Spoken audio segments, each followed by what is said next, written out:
Yes, now. My pronouns are they, them, landlords, because Fabian Liberty is two people with a co-host, and we would like to identify as landlords. We're not landlords, but apparently you can shape reality That's to whatever right. you want it to be. So There is no I would like to identify as a landlord. Yeah. Okay, landlord, you got it. Fabian Liberty is my guest. I would say I don't have a specific metric of this, but I think the biggest actual libertarian that's streaming on Twitch. I know your YouTube channel's growing too. I hope you made it to 1,000 subs. I really do. We need like 53. Let's we need get 53 subscribers So to get monetized on YouTube. Get the we have link like out there. almost 10,000 watch hours. So right now I have 59 people watching, but here's the caveat. Some of them might be duplicates. There might be someone watching me on Twitch and YouTube, but please, please, please, I think it would be incredible if we could get Fabian over the line here at fucking 4 a.m. or whatever ridiculous hour it is. That would be insane. I would love you so much. Hold on, let me find you on Twitch real quick, or actually I'll find you on YouTube. Okay. Yeah. And put the link up there. But yeah, just it cost you nothing. Subscribe on his YouTube channel. It would mean a lot. I think Fabian, so one of the reasons that I think it's great to end on Fabian is one, he was willing to be on here at this ridiculous hour. But secondly, I think Fabian's one of the more intelligent people that I've interacted with. Someone that it's weird. Like I was talking about this, the way this lined up, Fabian, was I talked to Counterpoints, who's sort of a centrist, right? Then I talked to Fisco, who's like, come at me from negative. the left. I have proven without a doubt in the Crucible that Counterpoints is philosophically a leftist. Yeah, that just happens to have some right-wing values. I would say that's probably right. But anyway, sort of centrist, then Fisco leftist, and now someone who would be able to attack me from the right? So it's interesting to run that gambit in the wee hours of the morning. But no, I think that we enjoy. I had fun. So good morning. Yeah, good morning. You. Have you been doing this? Have you actually been doing this for about 22 hours 22 now? hours and 3 21. minutes. Yep, 22 hours and 3 God minutes. damn. More power to you. I've done it before, and like, it's like, nah, I better be making good money if I'm going to do this for 24 hours. Well, yeah, I'm not making much money, but that's okay. It was a thank you to the subscribers for getting 2,000 subscribers is why I'm doing it, and to try to get Republicans over the finish line. But my wife said, I thought she put it best. She's like, man, Rob's really getting fucked by this daylight savings time. And now I end up doing 25 hours instead of 24. But dude, right? I took it. So like, I was like, oh, I'm going to take a shower before this. I totally forgot it was daylight savings time. I like took a shower and like, I took like a little bit of a nap and then like a shower, and I got out of the shower and like my clock said 4:30, and I was like, did I oversleep? Like, am I that asshole? And then I like looked at my phone and I was like, oh, it's fucking daylight savings time. That's what happened. Like, we're good. I thought that like, because I had a plan. I might still do this at the end of the night. I have a secret plan, so I won't give it away. But there's a character I used to play a little for, a little trans positivity on, LGBT month. So maybe that character will make an appearance here at the end of the show. So I was like, I'll do that for the special repeat of the 1 a.m. Then I got to arguing about Pisco about FBI corruption and just bewilderment at the hoops he's willing to jump through to justify it. So we got into that. So that's just how leftism is, right? Like it's something that one of the biggest problems I think with the right or with libertarians or a lot of people is that, it's as old as Sun Tzu, right? Like, if you know your enemy and you know yourself, then you may never fear the outcome of 1,000 battles. They don't understand the way leftists think. They think of themselves as like, they're like me, except they have these opinions. It's like, no, they have a philosophy that allows for contradiction, right? That is obsessed with reorganizing structures of power to topple cultural institutions that they deem to be, lack equity or whatever. And then they use a consequentialist framework to base off of their own subjective opinion to determine whether or not something's morally right or wrong. And so what that means is that they don't have actual principle. Right. It's not even really an insult to the left-wing person. That's just who they are. They lack principle. Right. It's the Christian deontologist that says these are lines in the sand I won't cross.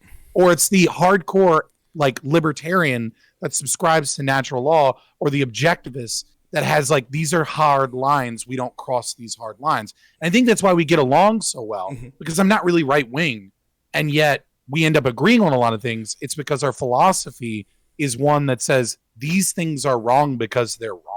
Yeah, and like I'll give you like a real world example of this. I say this all the time. I say our greatest strengths are our greatest weakness is also our greatest strength, which that is people know if even someone that I disagree with and hate their philosophy or ideology and want them to lose political power, if they point to me and say, but this goes against your principles and your ideology, I am compelled to investigate, right? And so I'll give you an example. 100%. When the riots were going after George Floyd, there was the May 30th, 2020 incident where a bunch of lefties set a fire at a church, then used Molotov cocktails, attacked the White House. They made fun of Trump, called him bunker bitch, et cetera, et cetera. The day after that, there were, at that point, peaceful protesters, right? And then there were police that went into that peaceful crowd. It was said that Trump ordered them. Later, it was shown that Trump didn't order them. But they engaged in violence with the crowd. And over, the same people that ignored all of the violence that was occurring up until that point started contacting me going, Rob, what about this cop right here? What about this cop? And I looked and I said, yeah, fuck that cop. You're right. That cop is an asshole. That was also, not right. For the record, I do not say all cops are bastards. I say all cops are oath breakers. They lack honor, and they're some of the worst people. Yeah, so this wouldn't be like a shock that they would say that to you and you'd be like, yeah, I told you so. But the point I'm trying to make is they knew that like I would look at that and be like, okay, yeah, you're right. That doesn't mean that I changed my view of the violence of the left going on, but they would never return that favor. I couldn't be like, oh, okay, now look at this. Look at these leftists doing this. What do you say? They're just like, go fuck yourself, right? Because they believe, like, again, like you said, like they believe. It's a dialectic. That's exactly it. And so it's difficult. I'm not as world is full of contradictions. It doesn't matter that like my principal line has been crossed here. It's it's the simplest, the more complicated way of saying, it didn't happen. If it did happen, it's not that bad. Even if it is bad, they deserved it. You know what I mean? Like it's just this train. And I actually have been developing a theory. Well, not really a theory, like a hypothesis that I think that wokeness, right, which we'll just define simplistically as an awareness and an instantiation of critical consciousness, critical theory, right? That wokeness is actually creating narcissistic traits in people. And that this narcissism, just like any other form of narcissism, puts them in a slave morality position where they are the moral warrior and or the moral victim. And as you attack them with, the whole Ben Shapiro line, facts don't care about your feelings, what ends up happening is if they accept those facts as reality, it causes a narcissistic collapse, which is what happens to narcissists when you challenge their fantasy narrative that they're this great, grandiose person or a covert, vulnerable narcissist. And so I've just been calling it the narcissism of wokeness, because you'll see it all the time where very woke people, if you present something that proves their narrative wrong in some way, they panic and they must claw, like they're not a normal person. Right. Something is mentally deficient where they have to find a way to like reorganize, repivot, do something else. Their worldview changes and because their view of themselves changes. A conservative doesn't change the view of themselves if like a fact makes their opinion wrong. They might feel like an idiot, you know what I mean, for saying something wrong, right? But like their worldview as a special victim or a warrior on the right side of history doesn't change. They just go, am I wrong? Like, nah, you're lying to me. I got to look this shit up. And if they're wrong, they're like, fuck, I guess I'm wrong. I feel like an idiot. But like, that's not what's happening to the people on the left. Yeah, I totally agree. And like, I think you have a more like philosophical and read imposition into exactly what's going in with like postmodernism. And when I look at this, I have a tangential amount of that information. I studied just enough of it to win policy debate when I was in it, but I sort of know the basic themes of it. And when I listen to you, it's like one of the ways I break this down for people that might like not be well read into this. I think that it's so weird to me, but one of the I think I talked to you about to you about this before. This situation with the Netflix protests, when they were protesting Dave Chappelle, and that comedian showed up and he had a sign that was like, I think Chappelle's funny, and they break his sign and then start screaming, he's got a weapon, which they all know is bullshit. But again, it's it's okay to use any dirty underhanded trick because you're. And he says, why that guy? Go ahead. That guy actually joined my Discord, and I was like, we should do an interview. And I was like, and he was like, yes. And then like he just kind of like has been busy for months. Maybe they got him. They got Vito, him. The Netflix. Where are you, Vito? They got him. The Netflix. But when he said, "Why are you doing this?" and to me, it was one of the most clarifying responses I've ever heard. This woman goes, "Because you're awful."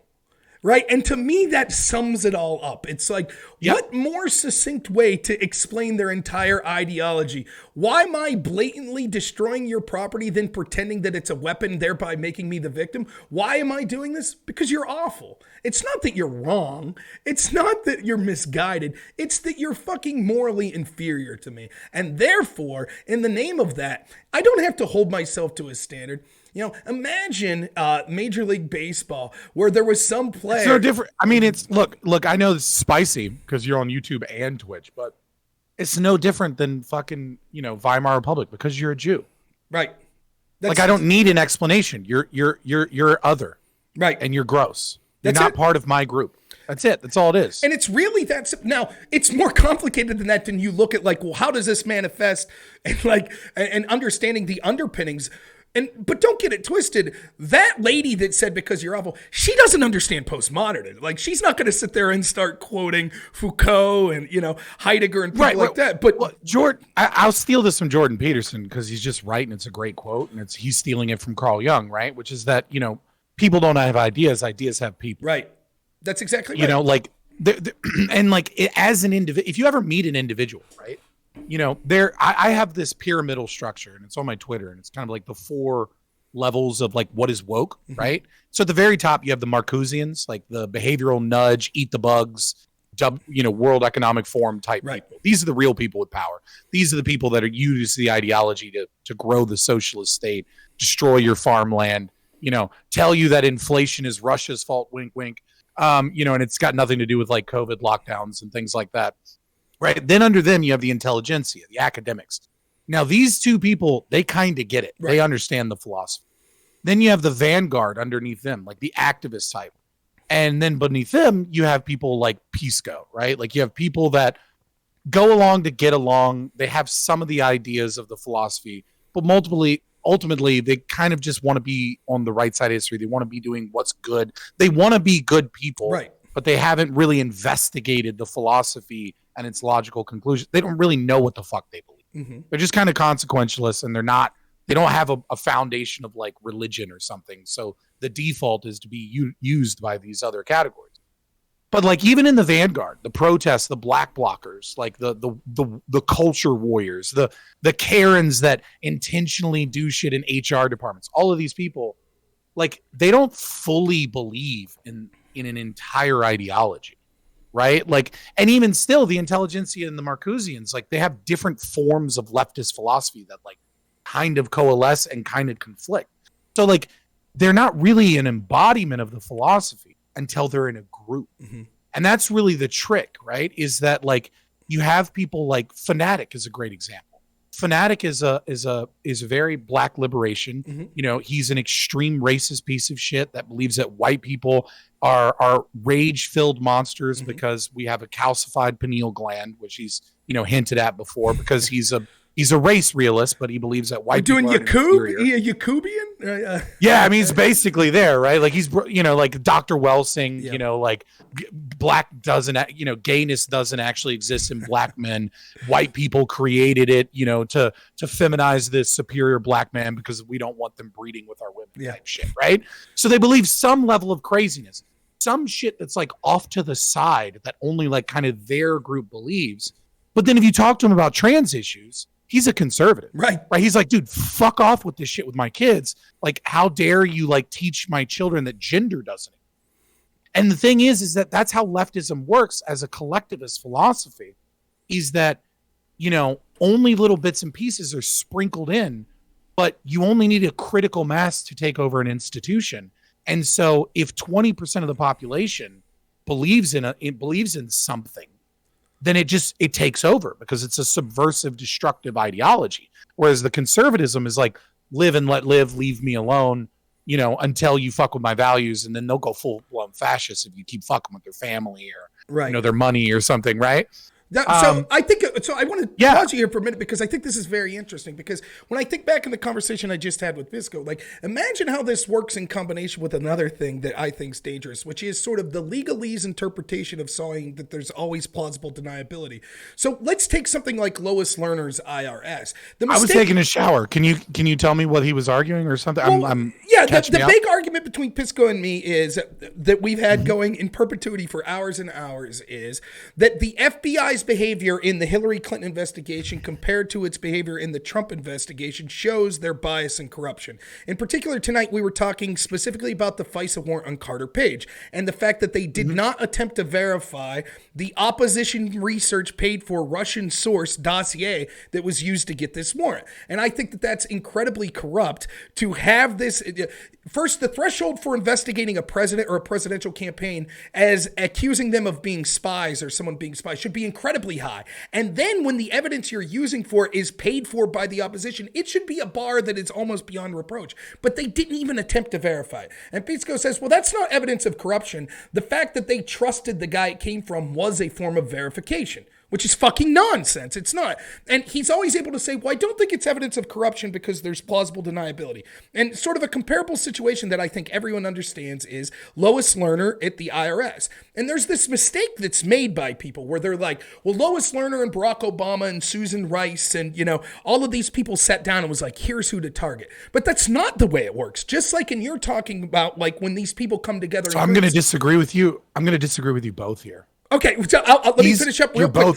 I just think that it goes unstated, right? That like Lois Lerner and Barack Obama, it's because when you get together with enough group of people, the people that are smashing that guy's sign outside of Netflix, they don't have to say to each other, smash that sign, right? There's this implicit understanding through the actions they're taking and sort of their moral superiority that they're like, well, we all understand without saying that we're better than them and we're justified in doing this stuff.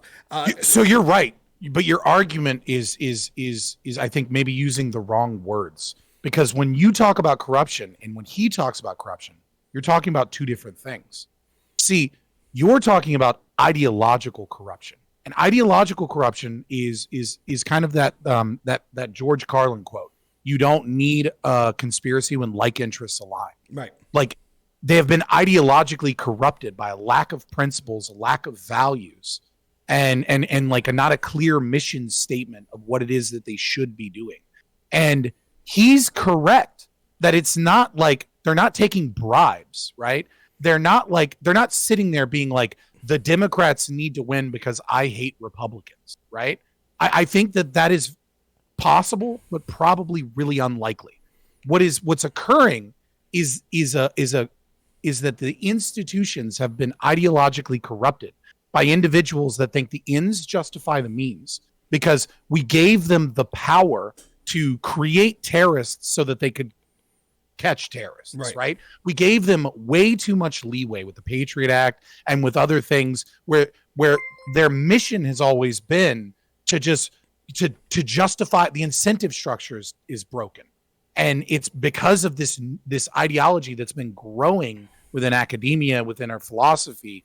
They are coming to this position of like, oh, these anti-establishment types are a threat to the stability of the power structures of this nation. And they go in with this bias to such a strong degree that they just assume that Trump is a corrupt, gross, wrong, bad person. And they assume that anything that goes against their establishment people, their morally good people, must be something we must ferret out. And I think a great example of this is the Department of Homeland Security and CISA, which fucking Trump created that, right? Trump's dumbass fucking created, just signed more power to the Department of Homeland Security to deal with online misinformation and somehow thought that wouldn't be a fucking problem. Them working with FBI agents to silence the Hunter Biden laptop story. Right? I don't think they did that because they were like, oh, we need Democrats to win. I think you have a group of people within the FBI that legitimately see anti-establishment people as corrupt, gross, and evil, and they have blinders on and are unable to live in the real world because they've created a fantasy world that they're living in. That is, the institution is corrupt because of its incentive structure, the way that we pay departments more money if they catch more terrorists, and then we give them more purview and power to like create the very problems that they're getting paid money to do. Like it's terribly and inefficiently run, and now it's ideologically captured. But Pisco's right. Like, they're not sitting there like getting a check from Putin and then like, going and doing Putin's dirty work. No, I agree. And I explained it to him exactly in that way, where I said, like, listen, this sort of establishment exists in perpetuity beyond the individuals that make it up. So when people talk, they use different words for it when they talk about the establishment, or they talk about the deep state, or things like that. Like the bureaucratic state, you might call it. Like, you could see it in when there was the first impeachment of Trump, right? And if you listen to language carefully, you can't help but give away the game and give away what you're really thinking the way you talk. So when you heard them under Trump's first impeachment, they kept saying he was going against our foreign policy. And like, if you look at this and you're looking at the Constitution, you're like, he writes the foreign policy. It's his foreign policy. You work for him. But they kept saying that, right? And it lets you know that I think you're right. Like, very few people operate over like a modus where they're like, yeah, I'm corrupt, I'm evil, I don't give a fuck, I'm doing this for personal benefit. Most people justify it to themselves. And in this case, they're justifying because I think you're right. It is that there's a perverse incentive structure, but it's more than just the money. Like, they think that they are these great heroes. They think they are the vanguard protecting from these hordes around the world, and that they're the people that are saving civilization. And so here comes this guy, Donald Trump, that's like, I don't like the shit that they're doing. But it might as well have been Tulsi Gabbard, or it might as well have been Jill Stein. It doesn't matter. Tulsi Gabbard. That's right. It doesn't matter. When Google silenced her because she fucking destroyed Kamala Harris, calling her like the head cop in charge, calling her out for her racism, calling her out for authoritarian policy, told her that like, people suffered under her reign as prosecutor, and those people deserve an apology from her. And then Google was like, oops, can't search for her campaign. Oops. They did it to Jill Stein too. They smeared her as a Russian asset, right? And if you look at the politics of, say, Tulsi Gabbard, right, when really she was just an idiot, right? Like Jill, right? Like, you look at, for example, the politics of Jill Stein and Donald Trump. They couldn't be more different on a litany of issues, but it doesn't matter, because on the important issue of being an outsider criticizing the power of these institutions, the institution said that's. They'll justify, like, I have to stay in power for you, for the little people, because we're protecting you. And I think that's where people get it wrong. Like, everybody thinks that, like, it's this, people sitting around in black capes drinking blood out of skulls, like, we run. That's not what it is. It's not it might be with, some of these spirit cooking rituals with Hillary Clinton. Right, but the like, orgy but shit. This is a few people. Yeah, and it's interesting to see, like, and what's funny is, once you understand that logic and truth and like consistency doesn't matter because it's all a power struggle, you can see where people like me fall flat when I look at like these, like, how does this make sense in the worldview of a progressive lefty that thinks like, well, fuck capitalism and fuck these structures and these institutions right now, and we need a radical change and a revolution, but I'm going to support these institutions that are doing this right now because they're going against my enemy. And it's like, well, can't you see how if a real radical progressive comes and wants to upset the apple cart, the same shit will be used? It doesn't even fucking register, because they're just like, well, we'll just be against that, right? Like, it doesn't matter that we're building our own grave. If we look at like moral psychology, right? So Jonathan Haidt has a lot of really good work in moral psychology. Have you looked at any of Jonathan Haidt's research? I've done a lot of the Heterodox Academy, and sort of I've read some of his papers that were talking about sort of the idea of how Republicans are able to accurately predict what Democrats think about issues, but Democrats basically consider Republicans to be evil. So he has a 5-trait moral psychology kind of like personality thing, right? And what he's able to do is break down morality into 5 categories, which is harm reduction, equality, purity, authority, and one other one, and I can't remember it off the top of my head. It's not important. Now, conservatives, as you go to the right, right? As you go further and further to the right, all of these coalesce basically into the same little spot. And so conservatives' vision of morality is really like 5 domains. And leftists, the further you go to the left, the other 3 go down and there's only 2 that go up: harm reduction and equality. And so when you're talking to a leftist, their values, so separate from whatever their deontological principles are, obviously, whether or not they have them, right, their values are harm reduction and equality, and that's it. Whereas the conservative values, harm reduction, equality, purity, like sacredity, like this is a sacred thing, don't fuck with this, tradition, authority. So like, you know, my boss that's been doing this for 20 years, maybe I should listen to him, right? You know, there's something to be learned from our elders and things like that. And so this is what's really interesting is that like someone like Counterpoints, for example, is a leftist philosophically, but from a moral position, he's very conservative. And so he's doing utilitarian calculus just like a leftist would, but he's doing it from like 5 domains, whereas a leftist only cares about how much equality is maintained or equity, and then how much harm reduction is maintained. And I think that's something we have to kind of think about, is that in combination with the fact that human beings, like 97% of our decisions, are made before we think about them. And then what we do is we do a post hoc rationalization to justify our own behavior. And to the conservative, to the hardcore libertarian, to the objectivist, and to a few other people that have, you know, to maybe the pacifist, right? They have these lines that they're not supposed to cross. So when they instantiate these lines, there's no wiggle room in them. Murder is wrong. So the pacifist says using violence is wrong. And so they may want to punch someone really bad, but they never get to that post hoc rationalization of saying it's okay to punch someone because they believe in a religion or an ideology that says you can't punch someone because you're a pacifist, right? And the conservative does the same thing. They say, you know, this is a violation of the Constitution, or this goes against my religious kind of like the, you know, belief here. And the leftist doesn't have that. They have an amorphous philosophy that says, you know, it can give moral prescriptions about what's wrong about the world, but what's really important here is that it doesn't have a line in the sand that says this is always wrong no matter what. And so when their emotions guide them, their philosophy, their decisions become histrionic. They become emotionally guided things, and then they use an ideological framework that's vacuous and vague and aggressive to justify any behavior that they have.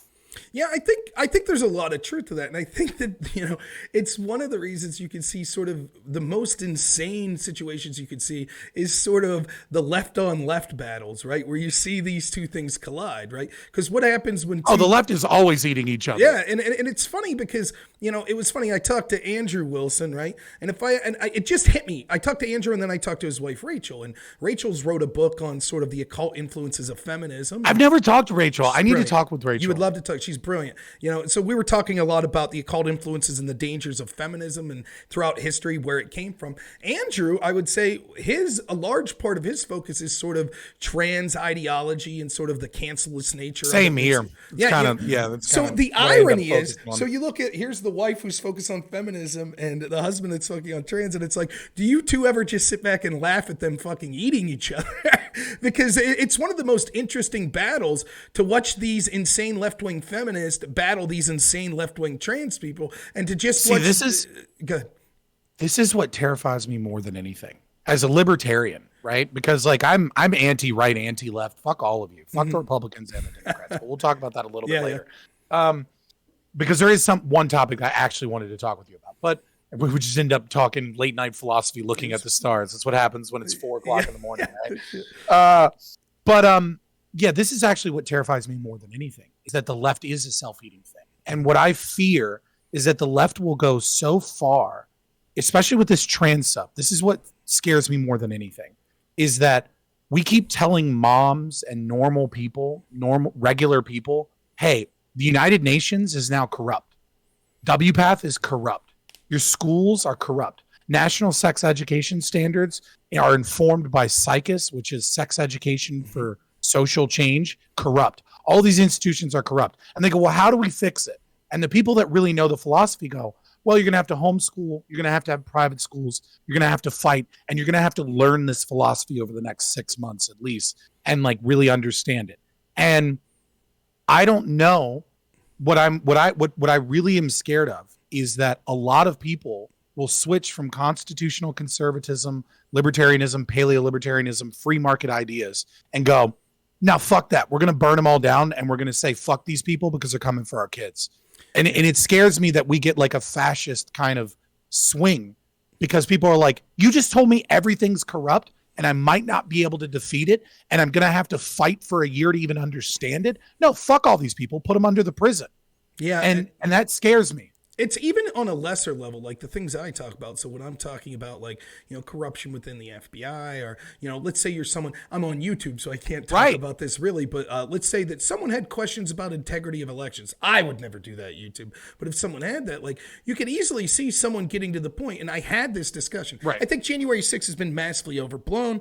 There's all sorts of questions about it, but let's not kid it. There were people calling into my show, right-wingers afterwards that said, well. You're on YouTube, so I'll be nice here. Yeah. But I say wild shit on Twitch. Yeah, the tree of liberty needs to be refreshed with the blood of tyrants. They would say this. And basically the wink and the nod was, yeah, fucking it's time to get violent. And I'm imploring people I implore you morally, this is the wrong way to go. But if you don't buy that, strategically, it's the wrong way to go. But you could make a case to listen to me and say like, Rob, if we take to the logical extension what you're talking about here, it's going to be hard for you to give a compelling case why someone might not say, well, fuck it. I'll bite the bullet and I'll be the one that makes that tough moral decision to say I'll engage in some very terrible behavior, but it's for the greater good. And it's a hard line to run. I agree with you that I worry. And it's why I'm imploring sort of the more sane lefties to be like, you ought to be fucking like buttering up to people like me and you that are trying to say like, we're willing to have the conversation. They're just fucking going full blown. And it's like, you don't understand what the right is. It's a sleeping fucking giant. Yeah. If you keep fucking with people's children, it's one thing to fuck with the economy and that tangentially fucks with people's kids. It's one thing to fuck with college kids. It's one thing to fuck with a lot of sectors of society. But you keep fucking with people's kids and keep calling people Nazis and making Nazi and fascists like a fucking not a big deal. And you're going to see some fucking fascists go, fuck it, I'm a fascist. You won't leave my kids alone. I'm going to fuck you up. Yeah. And it's difficult, right? And, I do everything, I think that as someone who is small of an influence I have, and I have no images of grandeur that I'm making big influential decisions or influencing people with that manner. Now we're going to the top, baby. We're principled. All these fucking lefties will cancel each other, and Twitch Paul will be right wing and libertarian. We'll be the hottest shit on Twitch. Don't you worry, it's coming. But I do think that like there is part of me that says that there is a moral need to let people know like don't fucking black pill too hard, right? Even that there's hope culturally, there's hope politically, and more important than that, there's hope personally. How you look at yourself and like if you're a Christian, it's easy, your relationship with God. If you're not, right? Can you live with yourself? Can you look at yourself in the mirror? Your loved ones, your family, your friends, like that shit at the end of the day, here's the sad story, right? It's not really sad. I actually take comfort in this. At the end of the day, 100 years from now, there ain't going to be anybody that remembers me or you. We'll be a fucking stone sticking up in a field somewhere, and maybe our great-grandchildren will go, tell me some stories about him.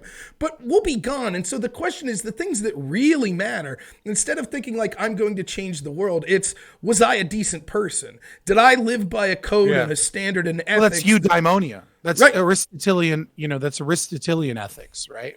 Virtue ethics in its early stages. Eudaimonia, like, it's the anti-hedonist argument, separate from a belief in God or heaven or things like that. It's like, is the idea from Nicomachean ethics that like, you don't know whether or not you're a moral person. You don't know if you're a good man until the day you die. Right. The day you die, you can look back on your life and judge yourself and wonder like heaven or no heaven, right? Like that day, who do you want to be on that day? Right. That's really what you should be thinking about. What is the idealized self that you aspire to be? And I don't think it's somebody that's, hurting other people in the name of like fighting evil. You might think there's some honor or there's some value in pushing back and fighting, but really, is that who you are, right? Like, don't give into this altruistic self-sacrificial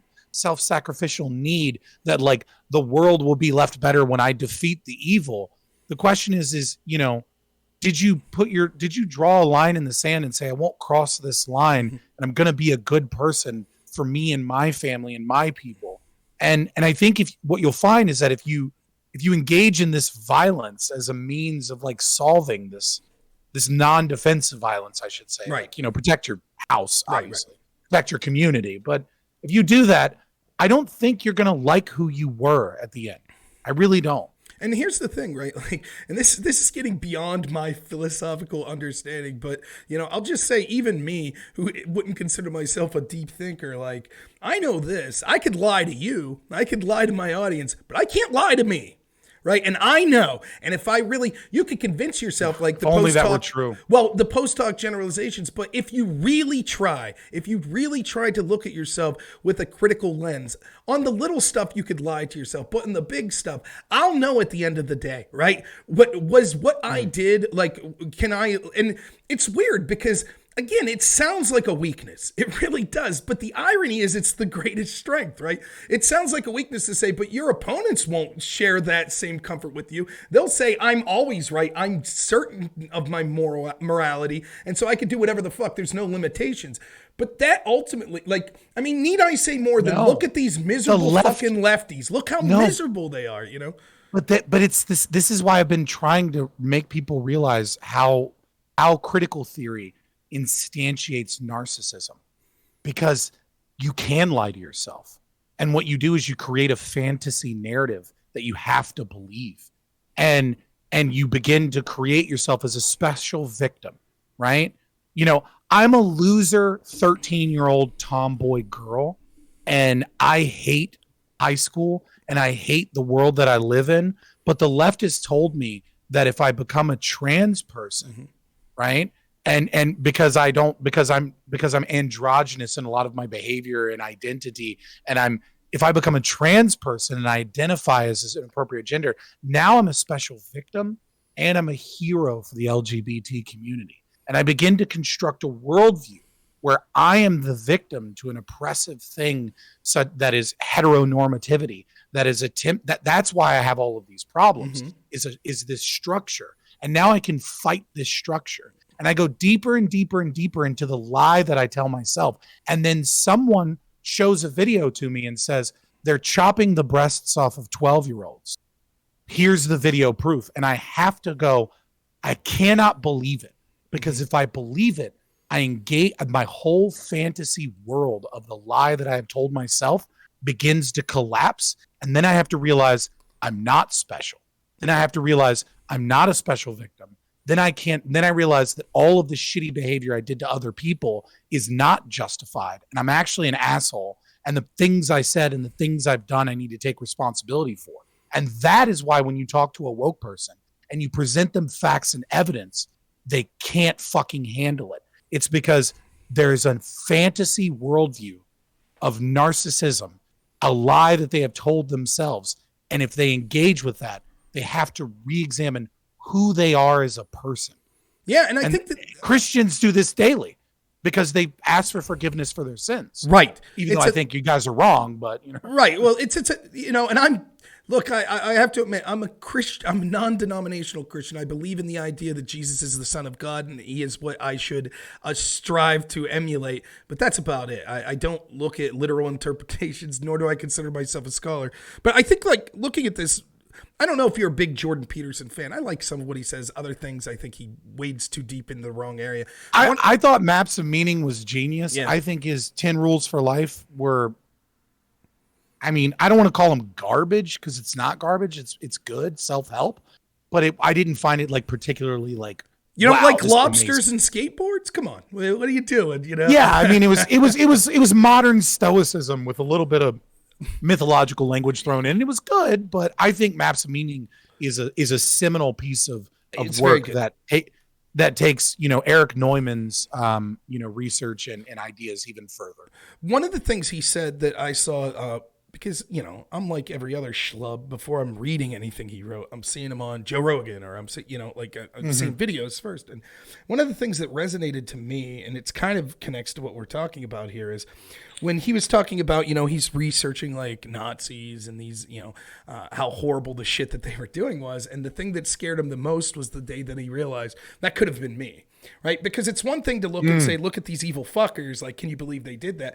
But once you realize the dark truth that you can lie to yourself, that could be you, that's what's most frightening. And so when I say I can't lie to myself, it's because, and it's weird because I've never thought of it this way, but what is the counter to narcissism? What would you say is opposed? Like humility, right? Sort of that sort of match. And so when you constantly tell yourself, like, I am not special, right? I need to constantly buttress from my worst impulses, because if I start to give in to those worst impulses, I may wake up a monster that I don't recognize. So I can't lie to myself. I have to continually tell myself, like, and I do this a lot. Like I think about, like, fuck, I did something shitty today. And look, I'm not trying to toot my own horn. I'm not saying like I robbed people or was fine, but like there's little shitty things that we all do. We all do it. And to me, I try to take time to say, like, yeah, that was shitty. And you need to think about that. That's important. And it's a need to admit your faults.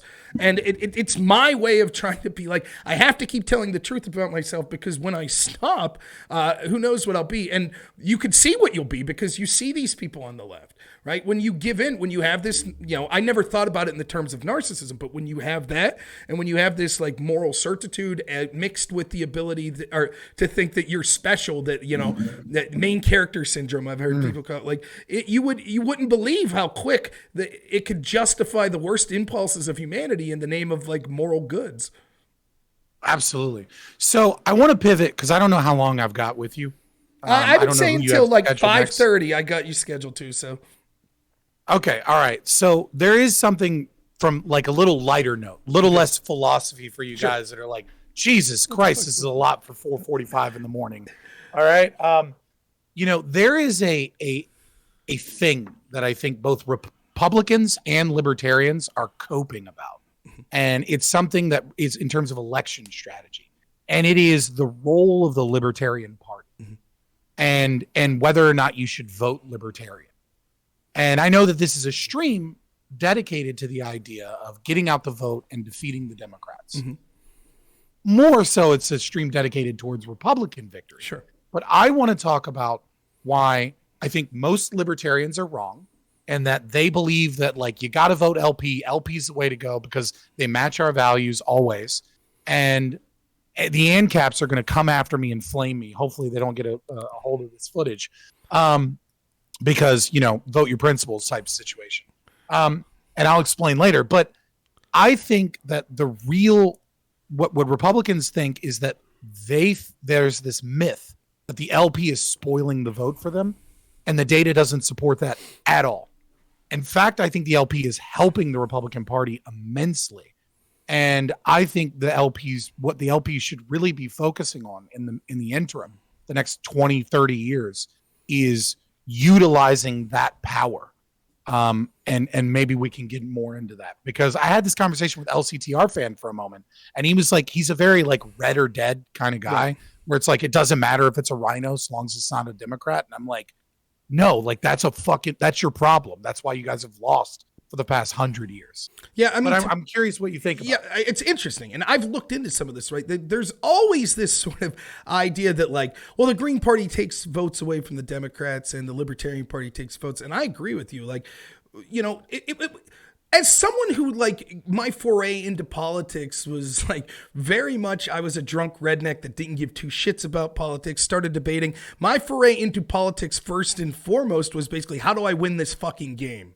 Right. And I don't mean that in an unethical way, like, oh, you're being disingenuous. No, I was playing a game. Literally, that's what I was doing. Policy debate was a game. And so you started to learn. And one of the first things I remember thinking, like, it's weird the way that our political parties line up, right? Where you have the Democratic Party, where you're looking at like economically big government, but socially small government. And the Republican Party, that's the opposite, socially big government, economically small government. And it's like, where's the guys that are just anymore. Well, I know, but that was I would say the Republican Party now is probably socially small government, economically small government, right? And the left is big government for both. But it was the libertarian was where you'd be like, well, that's small, right? Like it's like, why isn't that more like, it seems like that would be a more natural inclination. If I want small social government, I probably tend to want small. And so, for me, the first politician that I took an interest in was Ron Paul, and Nice. I loved Ron Paul because one of the things that was unique about Ron Paul was not just that he was principled, but he had a way of explaining complicated concepts to a way that someone who wasn't really involved in politics resonated. Like, I understood when he was talking about the federal. I struggle with this. Yeah, I struggle with this. Like, how do I explain fiat currency and fractional reserve banking and like why I'm against the Federal Reserve? I didn't know shit. Like, you have to understand, I'm coming from like, I worked at fucking Burger King to pay my way through a state school and was getting drunk every weekend, so it's like, I didn't know, but I started doing this game and like I got into Ron Paul, and it was funny to me because that was like on my own. Then you get into the debate, the policy debate, and I started getting good at it, and everyone's a rabid fucking leftist lunatic. Like, it is the left of the left. They're extreme. It's crazy. It's like, every debate round is Keffels versus Fanatic, like, yeah, shit like that. And this is 2002, 2003. So, this was on the cutting edge of this insanity. And so, when I started to look into this, like I was appalled by this argument, and I think that you'll agree with me, of the notion of throwing away your vote. Well, because I was like, fuck it, I'll write in Ron Paul. He didn't win the primary. I'm writing him in. I don't like the, John McCain. Fuck off. I've voted for Cthulhu before, just to make someone look at that and go, motherfucker, and like set it next to the pile. You put him in for like, secretary of some local office. Like, fuck, they won. My friend's dad won one time as a rib because a bunch of guys at the bar put him in for like treasurer of like, the town. He politely turned it down, but it was that's pretty good. But yeah, I do believe that like libertarians sort of are getting a lot of that sort of social. That it's weird the way it skews now. I think you're right about it's switched. Democrats are big, but I do think that sort of I don't know. Explain to me exactly why, given that, because I would say that I think like a lot of like policies that comes to do with personal freedoms, I think like the drug LP legalization, is making the Republican Party better. And here's my argument. Okay. When we look at 2016 and 2020 exit polls, so there's an assumption, right? Both parties have this really naive view that if the LP wasn't there, we might have won, right? Now, there is some argument that like, so let me get into the exit polling, right? So in 2016 and 2020, about 25% of the people that were polled that voted for Libertarian said they would have voted for Clinton or for Biden. And about 15% said Trump. Yeah. Okay. And about 55% said, I never would have voted at all if not for the LP. So there's a 10-point difference in favor of the Democrats, right? So if we get 2% of the vote, presumably based off of exit polls, if all of those people would not have been able to vote for LP, then you would have about a 0.1%, or sorry, about 0.2% shift in votes to the Democrats. Right. Now, I think with Mises caucus and with the LP changing a little bit, it's probably shifted probably the other way. It's probably like 25 to 15, in favor of Republicans. But in order to spoil an election, you really need to take how much of the vote we got, divide that by probably about 10, and then that's how many votes might have gone extra to the Republicans as opposed to the Democrats. So first and foremost, maybe we could have swung Georgia or like Arizona, maybe, but not Pennsylvania. So that idea that we're really taking from either party, the fact of the matter is that we're actually engaging new voters. That is mostly what the LP does, the majority of their votes. And when we look at what is occurring within the Republican Party, where libertarian philosophy is really, really big, what we find is that the Republicans, in an attempt to get these new voters brought in by the LP, are becoming more paleo-libertarian, more constitutional conservative, and are being forced to get rid of rhinos in order to garner those votes of new engaged voters.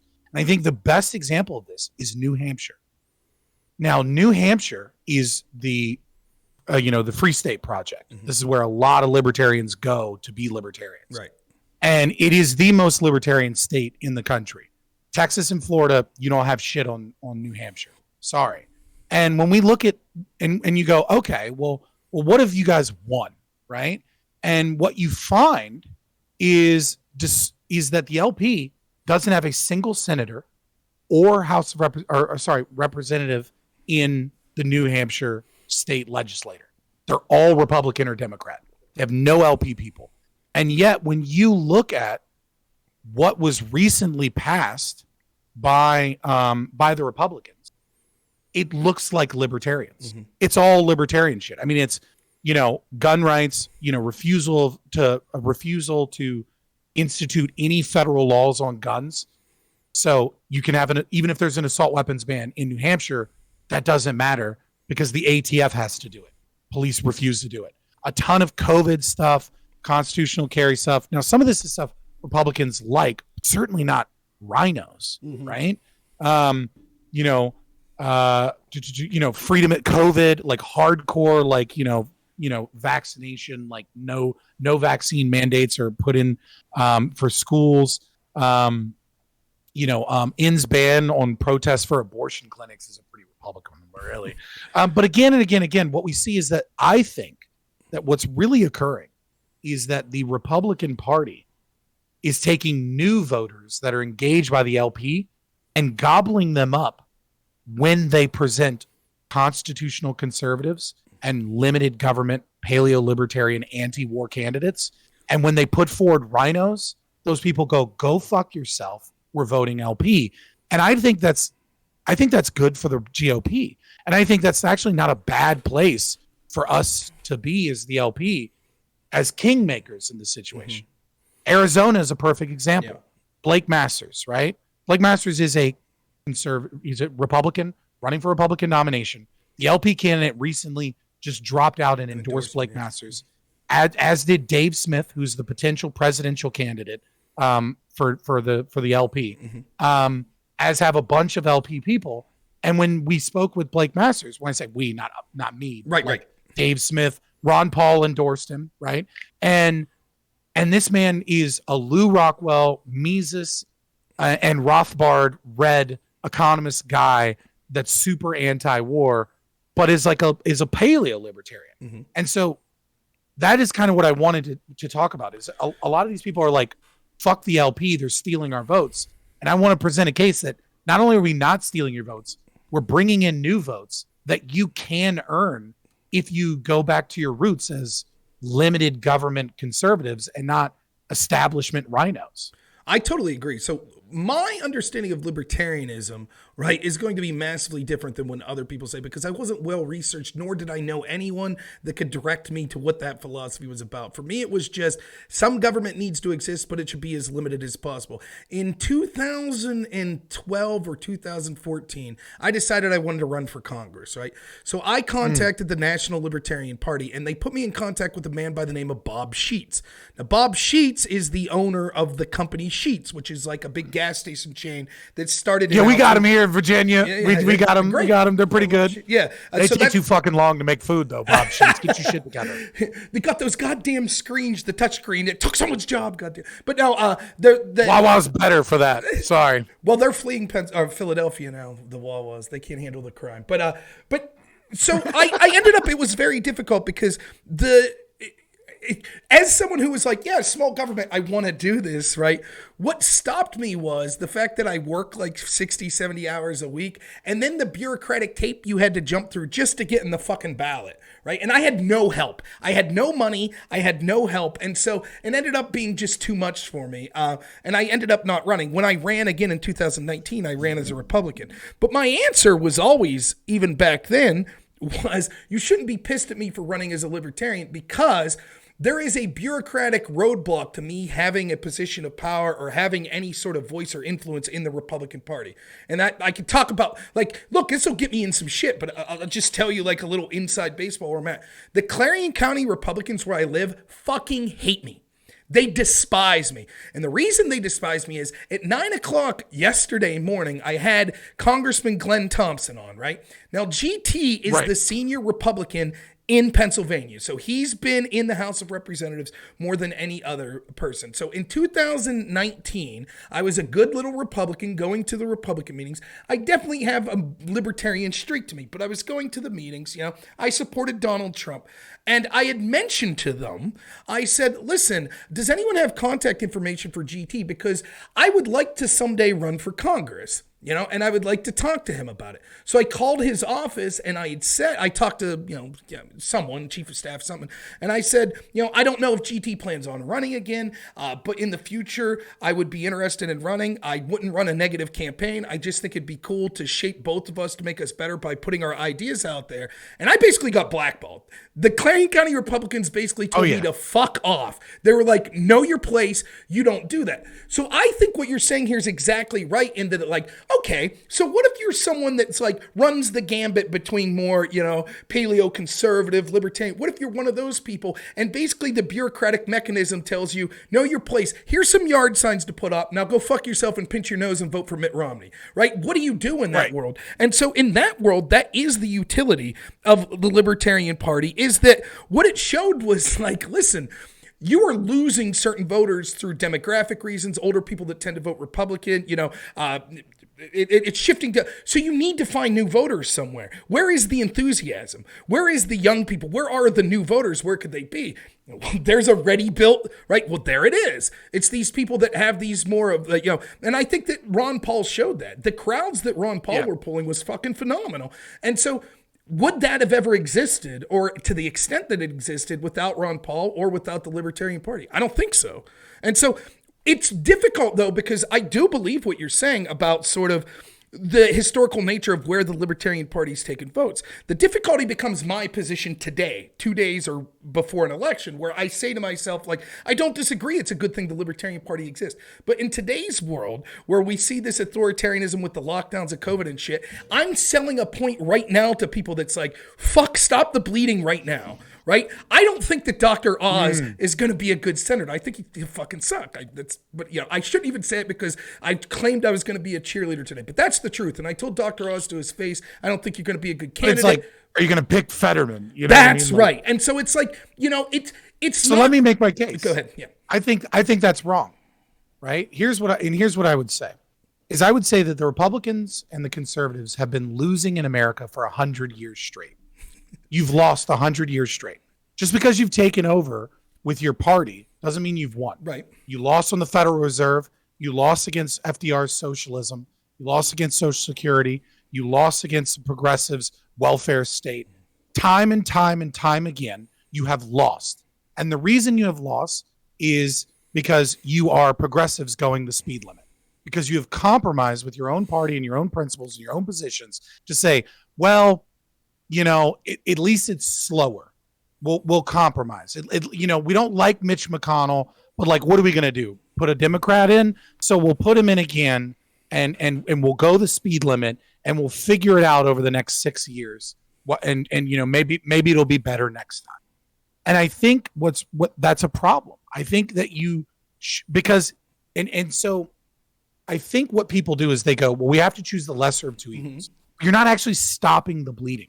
And I give an example. Governor Youngkin in Virginia, right? Governor Youngkin came in and said, I'm going to lower taxes. I'm going to get rid of sales tax on grocery food items to help combat inflation and spurn the economy and help poor families. And I'm going to ban critical race theory in schools, right?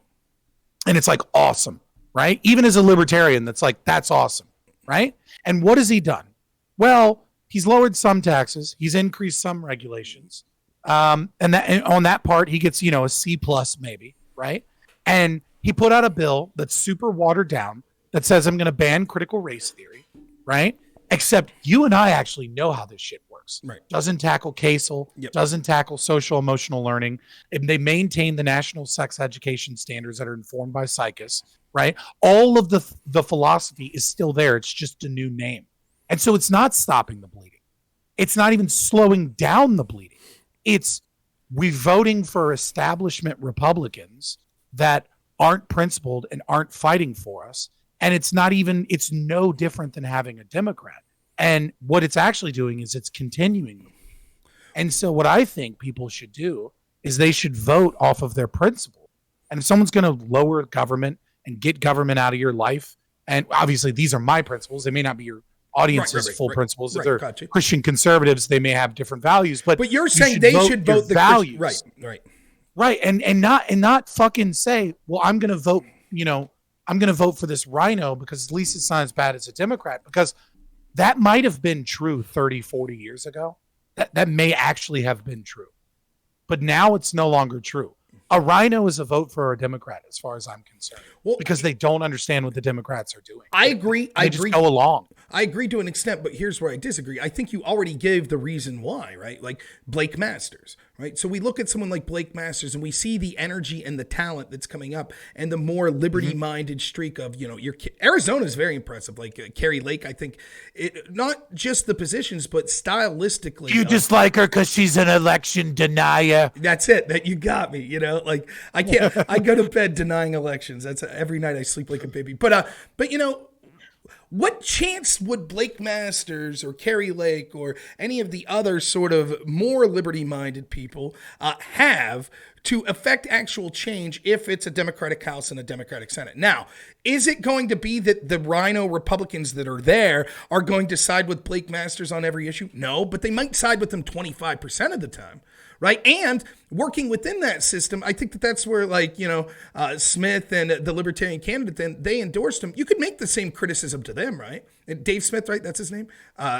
Like, I'm sure if you talk to Dave and said, do you agree with Blake Masters on everything? He would say no. But I agree with him on enough, right? And so the question becomes, I think that what you're saying is fundamentally true if you look at an election like John McCain versus Barack Obama. I don't give a fuck. Like, to me, it's a horse apiece at that point. And they're both engaged in sort of unethical authoritarianism and not giving a shit about the average people in this country enough that the little differences don't make a sense. But the authoritarianism is getting worse and worse and more brazen that you see in the Democratic Party. And the hope I have is the talent pool that we see of those very people you're talking about coming up in the Republican Party actually give me hope that we could work within that system, not immediately. It's going to take years and years and years, but to eventually hopefully have people that are principled. And even though they might not 100% be what you would want as a libertarian or what I would want, it's still far closer to that in a meaningful way than John McCain or Mitt Romney would have been. And so sometimes that might mean I have to vote for Dr. Oz, even though he might be one of those rhinos that you're talking about, because if I ever want Blake Masters to be in a position to actually affect change, we have to stop Democrats from sort of taking us over the waterfall right now. See, here's what I think. I think if you have this mentality that, I have to vote for a rhino because hopefully the majority or minority potentially whip can, get them to vote for enough things as a rhino that they would still be better than the Democrat. We might get some of these things. I understand that utilitarian calculus there, right? Like I get it, right? You're never going to, if you don't have a majority in the Senate, you're never going to get anything passed, right? And the other people are going to get things passed. But what I would say is this, is that if you don't gatekeep and you don't make your party cleaner, you're never going to get that hopeful change in 20 years. It's never going to happen. And so I think the LP is in a position, and voting for the LP is a good place to be, even for a Republican, because we are the people that attack rhinos more than any conservative. I mean, look at Libertarian Party in New Hampshire's Twitter account and tell me when Liz Cheney tweets something and they're out there posting pictures of her fucking crying at her dad's funeral, being like, fuck you, your dad's a war criminal, and you're both in hell. You know what I mean? Like, we're the wild motherfuckers that, and I disagree with that tweet, by the way. Yeah. But nevertheless, like the libertarian kind of angry streak, we're not angry at constitutional conservatives the way we are at the left or at rhinos. But I think the conservatives, they do this go along to get along, compromise within their own party to win. And I think that's why you guys have been losing for 100 years. Well, I think that's why conservatism has failed. Let me sort of make your case a little, though I'm still going to disagree, but something that's kind of on the other side of the ledger. So the guy that's running for governor here in Pennsylvania is a guy by the name of Doug Mastriano. Now, Doug's got his problems. There are things I don't like. For example, Doug voted for Act 77 that changed the way we vote in Pennsylvania, which led to the downfall of Donald Trump and Republicans. All this mail-in voting, signatures don't have to match. It was bullshit. They went for that. You know what the promise they were given? The ability to have straight ticket voting. Right? That's what they got for that. And they were like, "Oh, this will help Republicans." What a fucking bonehead play that was. Like, how'd that work out? Yeah, I mean, we'll violate our own we'll violate and rewrite our own constitution and circumnavigate it so that we can potentially see stuff in the future, but like it totally won't be used against us. Right. Whoops. No, that's what happens when you give the government power. Instantly. Eventually your enemies use that power. 2 months. It took 2 months for that to backfire. So, but right? But Mastriano, to his credit, and I talked to him regularly, he was one of the most vocal anti-lockdown people, even when Trump was embracing lockdowns. Mastriano was saying, no, it's wrong. And he is someone that completely believes now that there was malfeasance in the election and election security is important, et cetera, et cetera. So on a lot of these issues, anti-corruption issues, I think that he's very good on anti-lockdown, anti-authoritarianism. So I'm talking to people like in the Republican Party, like county chairs and things like that. Mastriano's not well liked in the primary, right? So we're talking about who to vote. Mm-hmm. I like Mastriano. He's my choice for governor. But the downside of Mastriano through people that are in the Republican mechanisms at the county and state level is he didn't attend our fundraiser dinner. When I called him, he didn't answer the phone. He's criticized the Republican establishment in Pennsylvania. And I was like, well, that's good. He should. What the fuck have you done for us? I would criticize you too. That doesn't mean that you Fabian Liberty, who happens to be the county chair of my county, that doesn't mean you're a shithead. But as a group, what did the fucking Pennsylvania Republicans do for me during lockdowns? What did they do?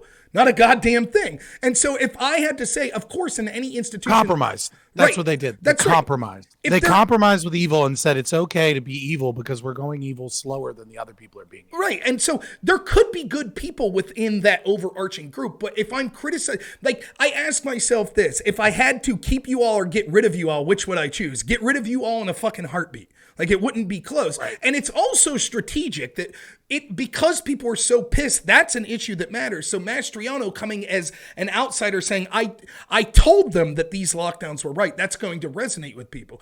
And so I argued with these Republicans on stream. I was arguing with someone who someone I respect, who's a member of the Republican, someone with some pull in the Republican Party.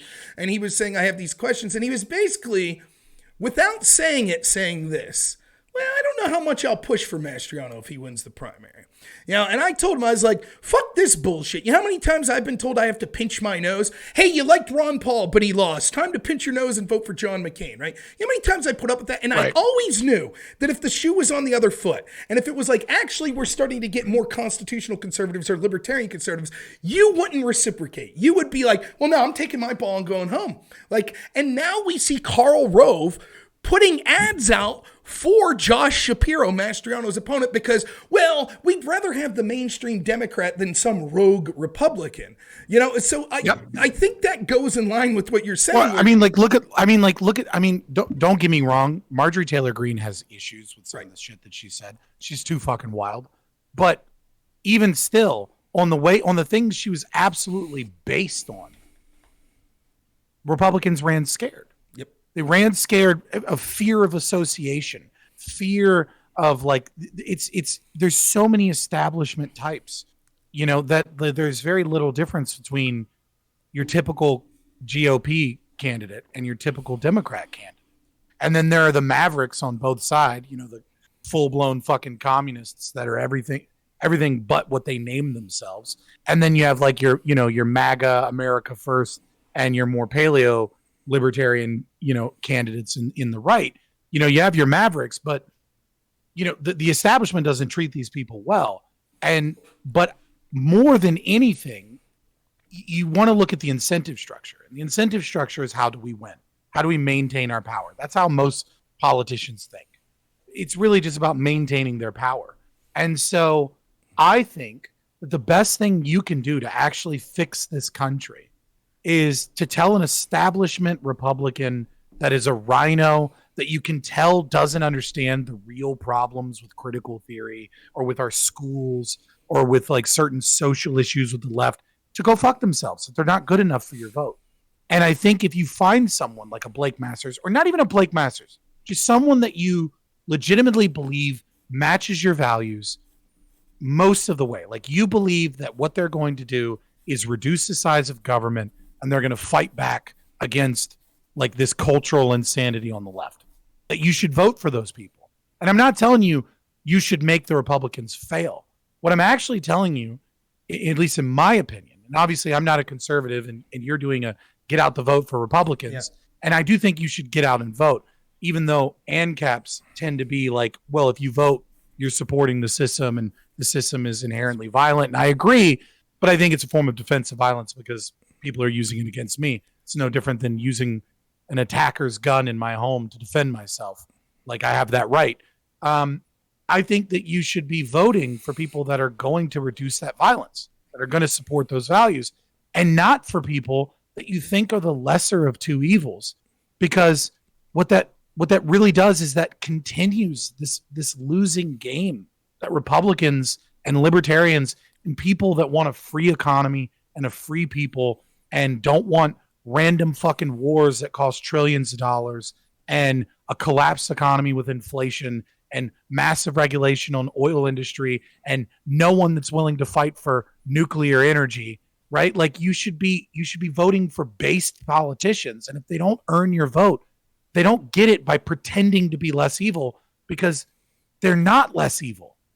They're a part of the same system of people that go along to get along and compromise and don't actually change anything, because the left's going to change shit.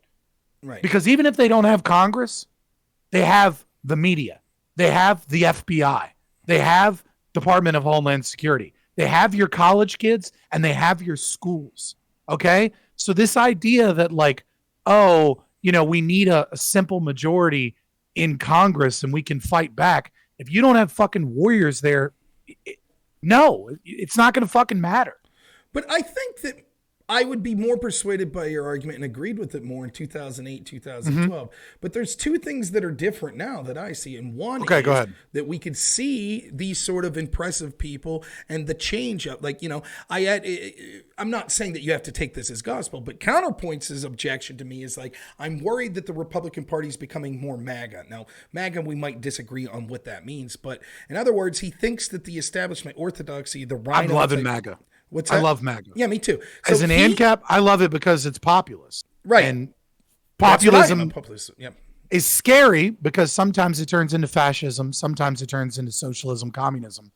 But it's an awakening moment. And I think it's a good way for my people and your people. Yeah, liberty-minded. So if that's true, and I think that it is true, that that's the direction things are going. Now, the problem is, I'm not sure the people in positions of power, like your Kevin McCarthy's and in fact, I know they're not on board with that. They're desperately trying to cling to controlling that power structure. But if we see that that's the direction it's trending, if you're looking in 2008 and saying, look, if you just keep playing this lesser of two evils game, that there's no hope. There's no bench coming. There's no one running. So you're best to say, leave the fucking party. Let's make this third party viable and start winning elections, right? But for whatever reason, we're in the position now we're in, where there does see, whether it be through just the interest in the unique character of Donald Trump, or, culture has pushed so far in one way that it was easy to work within the system. And so you see people coming up through the Republican Party. It seems that there is a change on the horizon. The other change is, I think that we're seeing more brazen authoritarianism, the locking up of peaceful protesters, the collusion between government and big business to censor people's free speech. It's becoming more brazen. So in this world, 2 days out from the election, right, at this point, like, I know that if the Democrats win, that's going to continue. I know there's a pretty good chance if a rhino wins in my specific district, right, that they're not going to do shit all to help me. But that is, having that party be in power, the Republicans, I have a chance to primary them. I have a chance, and I busted my ass to try to I wanted Kathy Barnett. I thought she was a good populist, not perfect, but I thought she was a good populist. I told Doctor I campaigned for her. I tried everything I could to help. She didn't win. I'm not the biggest Dr. Oz fan, but I think the lesser of two evils now is a calculus that makes sense because there's hope on the horizon. It's darker than ever with the establishment Democratic Party, and there is potential change. And I think that you could see it because the message, the hyperbole from the establishment, right, being like democracy is on the ballot. To me, that's a dead giveaway that they do think that there is a potential eventually, maybe not this election, right, but that the wheels are turning, that eventually their sort of stranglehold on the flow of controlling narratives is going to start to collapse with some of these new Republicans that are coming up. So I think that now is not the time 2 days before an election to say, well, you know what? I'm going to push people to vote Libertarian because this particular candidate aligns more with me. All but, making it more likely. Oh, no, I'm not even saying that. I'm just saying, like, if you have a Republican that you think is going to reduce the size and scope of the state and is anti-war, right? That's a Republican I'll vote for. If I have a Republican that I think is, and even if I don't think they understand the culture war or that they're going to stop things, like I'm only looking for a candidate that my channel name is Fabian Liberty because I'm a Fabian, like the Fabian socialists in the UK or the General Fabius against, Hannibal, that defeated him through a war of attrition. I don't think we win this fight tomorrow. But there's a tweet that I think really perfectly describes this that I saw today that I retweeted. And I think it really kind of gets at the core of what I'm saying. He says, this is Sideline Libertarian. He tweeted, some politician is going to run on COVID tribunals, then get into power and water it down to a COVID commission, then have people from the CDC, Pfizer, and the World Economic Forum run it and come to the conclusion that anti-vaxxers are the problem. And then Fox News will celebrate it as justice. Yeah, that's it. And that is the real issue that I see with rhinos, is that when you vote for a rhino, as a means of defeating a Democrat, there's no substantive difference. It's just a symbolic difference. These Marcusians at the very top, these super establishment, big money people that are for behavioral nudging, that are, using environmental policy to stop farming in Norway, even though the nitrogen problem there is like the best in the world, right? That these people that want you to eat the bugs and live in pods, they don't care if you're a Democrat or a rhino Republican, because these rhino Republicans will talk a big game, but ultimately it's a shell game. It's a shell game where they talk about not compromising, but the left already has the institutions. And so it's all about kicking the can down later while the left continues to gain power elsewhere. And I think it's time that we gatekeep. I think it's time that we say, you're either fucking a warrior that's willing to go 100% or close to 100%. But if you're just a fucking rhino, you're not just passively slowing it down. You're not going to slow it down at all. These rhinos, they're not even going to slow it down. This progress for progress' sake is going to go just as fast either way. And I think it's time we gatekeep the Republican Party to make it more liberty-minded so that we can actually fight back. But if we're looking at it strategically, we'd have to ask ourselves, what's the more effective way to do it? Through the primary system of the Republican Party or through outside with like Libertarian? So ask yourself this, right? Like, let's say that, I'm just saying hypothetically, I'm not saying this way, but let's say I'm listening. I vote for Dr. Oz, right? And he turns out to be a rhino and he's terrible. All the shit that the cliches like, rah, rah, rah. I don't think Dr. Oz is as bad as some people Me neither. say. I don't. But I think that it's curious. There were far better MAGA candidates running against him. But Trump once more went with the friend, the celebrity. I get it. He doesn't have the best judge. But anyways, I don't think he's the worst person. I don't with Dr. Oz. Nonetheless, like, let's say that he would be, just for the sake of argument. Like, then going into the next election, so unfortunately with us, that'd be 6 years, right? But there could be House of Representative members, it'd be 2 years, right? Would it be more effective to inspire change to people that are thirsty for real populist or real liberty-minded change to say, okay, fuck that guy. He stood in the way of Blake Masters. He stood in the way of sort of, all of these people that are coming up.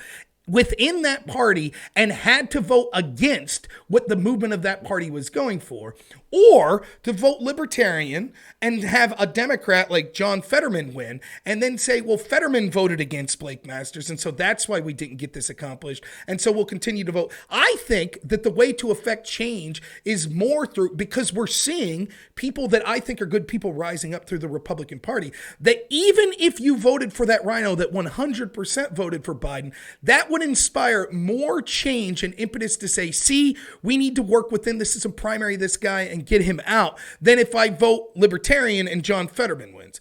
So for me, if I want the liberty-minded, I think that that's still the better way to go. I'll engage with that. So here's the issue that I see with that, which is that the game that is played once they're in office, right, is that the RNC and the DNC, because I'm living here in Virginia, and our state is completely controlled by the establishment because all the DC fuckers live in the suburbs of Virginia, right? Every fucking corporate lawyer, every lobbyist, every person lives in Virginia.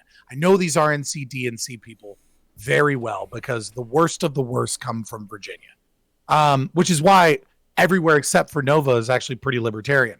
And like the major cities, like it's pretty libertarian because they're like, yo, fuck DC, please make all of those suburbs part of DC. We don't want them. But here's the issue that I see with that is that when you vote, when you prove your willingness to vote for the rhinos, what you signal to them is you'll accept it for the sake of these other guys, right? Who Blake Masters, let's say Blake Masters wins, right? He's going to go into the Senate and he's never going to get on a single committee that's worth anything. Mm-hmm. He's mostly going to be there to yell on the Senate floor and to be there for major votes and to write some legislation that no one will co-sponsor and maybe co-sponsor, bills with Rand Paul that'll never get passed, right? And only vote for the Republican things that he thinks matches his values and not vote for the Republican things that don't match your values, because there is an establishment that has power. And so long as they can get your vote, they'll continue to do the evil, corrupt bullshit to fuck over those people because they know that you'll accept the rhino. It's the same people with the DNC that were willing to push Bernie Sanders out and were willing to get CNN to field her the answers, to use their super, delegates to make sure that she got elected, to use all of the media manipulation. The Republican Party's no fucking different. And the establishment know that they have your vote no matter what. And I think when you signal, you either put someone that's decent. I'm not saying you got to vote for like a paleo lib or a Ron Paul type. And like a Dr. Oz, I don't think is the worst. And I also don't think he's an establishment type. I think he's a media type. Right. You know what I mean? And I think that he has a fairly sane energy policy that is beneficial to Pennsylvania. Will he maybe increase some regulations somewhere, some taxes somewhere? Maybe. I don't really know. Right. But when you have like Mitch McConnell and you vote for Mitch McConnell, right, you're signaling we can constantly fuck you over and fuck over the good candidates and make sure they never sit on committees and make sure even if they do win that we blackball them and maintain our own power structure because you'll vote so long as there's an R by its name. And I don't think you get change that way. I think what you'll get is Democrat policies and philosophical leftist corruption of every other institution and World Economic Forum and International Monetary Fund and United Nations, UNESCO, poisoning the well on everything. And you'll have a Republican Congress that doesn't do shit and you'll clap and say, we won, while you lose. But here's the thing, right? Like, it's an interesting think of it because to me, I think that the two-party system's entrenched enough that there's not going to be at a national level libertarian victory. So the question then is... No, I think we're 40, 50 years away from that. So the question is then, well, the Democratic Party's beyond... So we have like a civil war again or something, because that's usually when parties switch in America, Right. So the Democratic Party's beyond hope. So the only hope is getting good candidates in the Republican Party. So the calculus then becomes, where are we more likely to get good candidates in the Republican Party and have them win? Like, because if a bunch of good candidates are running in the primary and losing, that doesn't really help either, though that's arguably better than having rhinos winning, to be honest, in the grand scheme.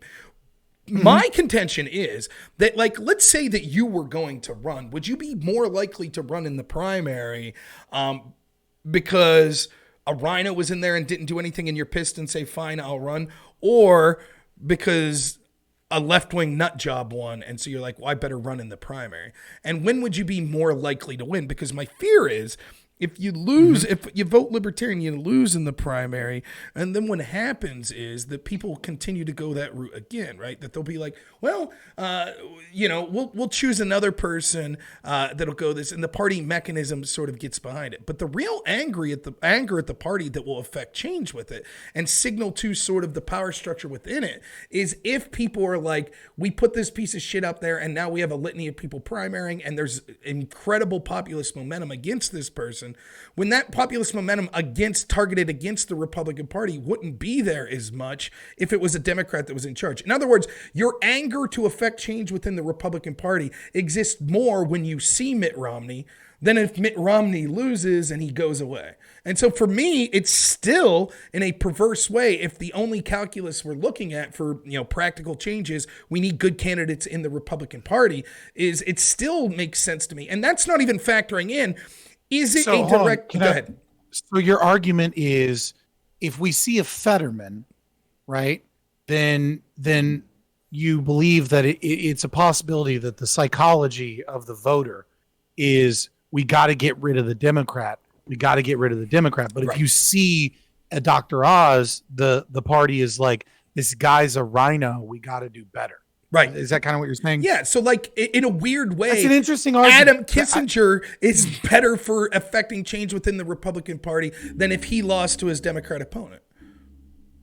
I think this comes down to a fundamental difference between you and I and how black-pilled we are about politicians, because I think you look at this as a voice of the people fighting back against the establishment in that regard. And I look at this as parties have so much power and our influence as individuals is far more limited. Right. So I think maybe that's why we're approaching this differently, because I understand your argument. And I think it is a good argument. The idea is that, like, visibility, because, there's something known in sociology as the submerged state, which is, the wallet is king, right? And the way real voting works, like we hang out in Twitch and YouTube politics, and we're super engaged, and we're looking at, like, the details of HB 1557 and breaking it apart and things like that. But your average voter, what they see is, how much money do I have in my wallet? Are the trash collectors running on time? Are the potholes getting fixed? Right. And if those things are occurring, well, they kind of don't give a fuck about who's in power. And if those things aren't going well, whoever is in power is to blame. And if they're a conservative-minded person, they go, the rhino's an issue. And if they're a Democrat, and if it's a Democrat in power, they go, the Democrat's an issue. So I do think you do make a decent argument there. The issue that I have is that I think the real driver here is the money in politics and the established power structures. And that what is the real message we have to send is, we won't vote for you just because you have an R next to your name. You have to earn our vote in some capacity. And I do kind of sympathize with that idea that bad Democrats make people hate the Democrats, and bad Republicans make people want to gatekeep and clean and make a stronger liberty movement Republican situation. The problem I have with that is all the way back to the polling data about the LP, which is that 40% of the country are not Republicans or Democrats.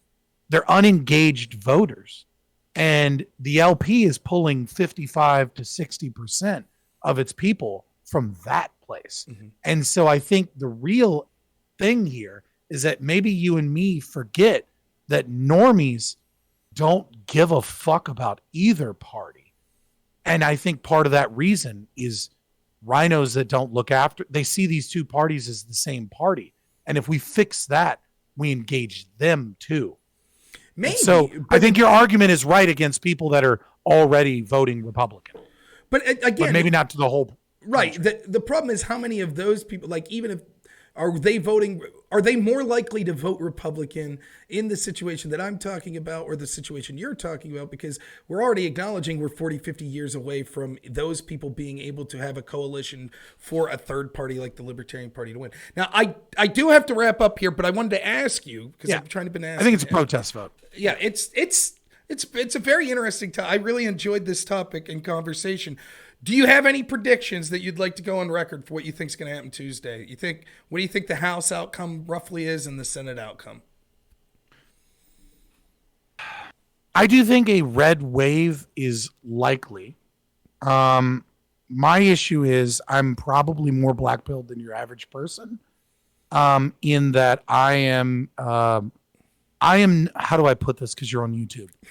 I am not confident that there won't be a dump of votes in certain races, at 4:00 in the morning when no one's watching that magically make let me ask some you Democrats this, win. Prediction: are you taking the over/under on water mains that break at 2 a.m. in big cities? Like we'll go 2.5 on the over/under. So yeah, I know exactly what you're talking about. I think, So what I would say is that I think that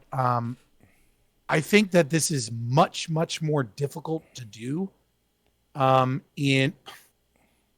think you're going to see it's probably, I think the Senate is going to have some funny business, in my opinion. And I think House of Representatives is going to be a red wave. And the reason I say that is I legitimately believe that there are water main potential issues and that those things tend to happen in deregulated, we'll say, right? Or fortified election areas, and that these things tend to occur in cities. And so when you have states where cities swing the vote, right? Hold on, I'm trying to be really careful. Sorry. Fuck, I hate censorship. What I think is that you're going to see a strange and peculiar thing that Democrats and pundits try to explain with dumb studies where the House has a red wave and there's a very mild red wave in the Senate. Because in purple states, somehow Democrats ended up getting exactly as the polls said, and yet in the House of Representatives, there's a 4-point advantage for the Republicans that aren't being captured in the polls. But for the Senate, the polls will be accurate somehow, and there'll be, a dump in cities. That's what I think will happen. I think you're going to get a red wave in the House and like a very mild red victory in the Senate. That's my best guess. I think that it might be risky for them to go to that well this time. I think that maybe you're more likely to see that in 2024. So I'm hopeful. Which is why I said it'll be a mild red, mild red wave. Right? I think there'll be some funny business, but not a lot, and it'll mostly affect the Senate. Yeah, I think that, I still think that we'll see 52 in the Senate's what I'm predicting, about 245 in the House. But, one of the things I think that you'll agree with me on this, regardless of like our difference of opinion on, what we're pushing for to happen Tuesday, I think that one thing that frustrates me is there'll be this big celebration. It's conservatives and right wingers.